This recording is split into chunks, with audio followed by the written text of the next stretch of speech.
Hey, Michael Matt here. Did you know that there's more to Remnant TV than just the TV? Check out our newspaper. It's been coming out every 2 weeks since 1967. Click the link below, subscribe to that.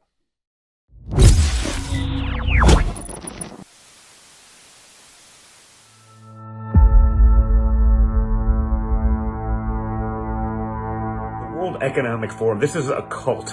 Okay, you've read about Klaus Schwab, its leader. These are the globalists. These are the people that want you eating bugs and eliminating meat and eliminating your ability to own anything independently, but you'll take care of you and you'll be really, really happy. These people, in my mind, are absolutely evil. You got Donald Trump Jr. calling what's happening right now with globalism and with the World Economic Forum absolute evil. In other words, the devil's sanctuary. In other words, an overlap between what they're saying in the Trump camp and what Bishop Strickland is saying, that they're creating a devil's sanctuary now that no one will tolerate. And in that sanctuary, by the way, and obviously, there will be no room for God. So those who continue to be godly, continue to practice their religion, who don't back down, are going to be at the front line now of this counter-revolution. And progress is being made. Right? Because again, they're out of control. Just this week, Joe the Catholic Biden, his Department of Human Services, is out there threatening St. Francis Health System in Oklahoma. This is the 12th largest hospital in the country. They're threatening, no, this is not the Babylon Bee. They're threatening to remove the hospital's accreditation for keeping a sanctuary lamp going in their Catholic hospital chapel. I kid you not. So first it was the DOJ coming after the Latin Mass Catholics, right? And now it's the sanctuary lamp in Novus Ordo chapels and hospitals? Because you know what that is, those of you who are not Catholic. The sanctuary lamp, maybe I'll throw that up on the screen. It represents the presence, the real presence of Jesus Christ in the Eucharist. So the real presence of Jesus Christ in the Eucharist on a hospital campus, because of that, they're threatening Medicaid and Medicare. The federal government threatening Medicaid and Medicare certification in the state of Oklahoma.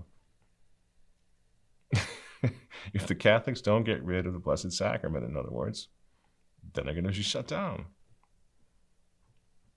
Dead serious. And why would this be? Well, it's because the anti-Christians, they are anti-Christian. And I would say also it's because Oklahoma's governor, Kevin Stitt, God bless this guy, he signed he's really something. I mean, he absolutely outlawed abortion, penalized anybody with 10 years in prison or something if they commit the crime of abortion.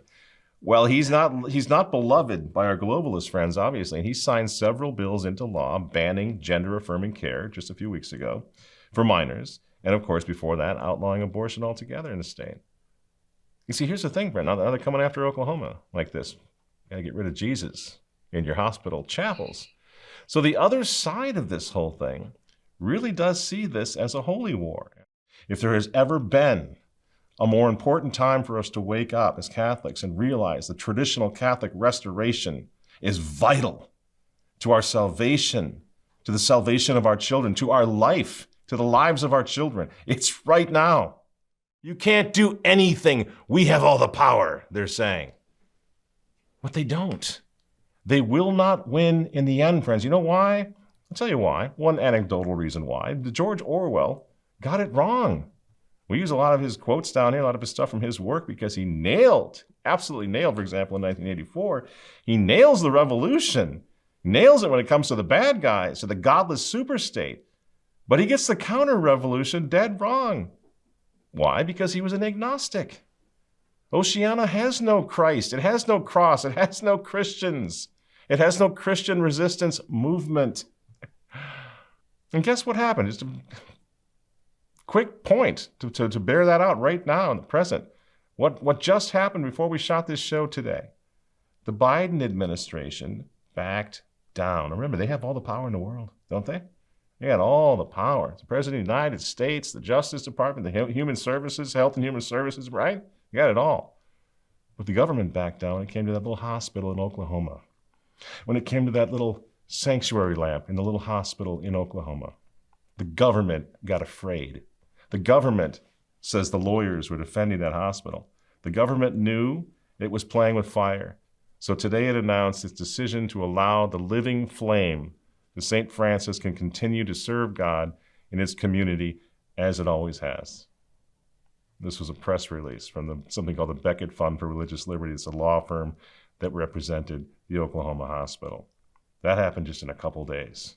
Total turnaround, total back down from the big, powerful New World Order people over a little candle, over the real presence over the Christian resistance. Because you know what? The Catholics in Oklahoma just refused to back down. And they said, not on our watch. You're not getting away with this. We'll die for the candle. And that's the way it's got to be, friends. And that's the way it's going to be.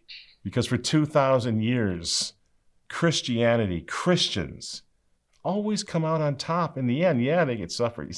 They get fed to lions. They lose campaigns like they did in the Vendée or in the Cristero War. But they didn't lose, you see? Because of the way you don't lose in this world. The world has always been at war with the cross and always will be at war with the cross.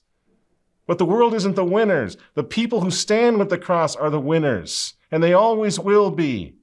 Because Christ wins in the end, friends. Don't let them drive that out of your head. He will always win because he already did win. He won. And if you want proof, again, some immediate proof in the here and now, in the present, just look at your screen. And what do you see there? You see 25,000 young Catholic men and women who refuse to back down and whose parents over the years refused to back down. And the New World Order is powerless over them. And in a few weeks, they're going to do it again. They're going to take to the streets in Paris and they're going to make it clear once again that our forefathers wrestled with demons. The same demons we're wrestling with right now, they wrestled with them before, time and time again, and they always kept the faith. They never backed down in the face of evil, and neither will we. The enemies of the cross have become so disgusting now, hacking up their own little children, declaring war on God and everything true, everything good, everything beautiful, that they now have absolutely nothing to look forward to, which is why they always look so angry, which is why they're always shouting and screaming at people, forcing their will, because nobody wants what they have to sell anymore. But we, the children of light, we stand with Christ. It is our honor to stand with Christ. Christ who gave us the power, friends, to become the sons of God. So long as we believe in his name, we'll back down over what they're doing to us. In his name, and by the power of God Almighty, and through the intercession of the Immaculate Virgin Mary, let us command these demons to leave us alone, to leave our children alone forever, and to be consigned to the pits of everlasting hellfire. That's what we're going to do. So hang in there, friends. God wins in the end. And we'll see you next week.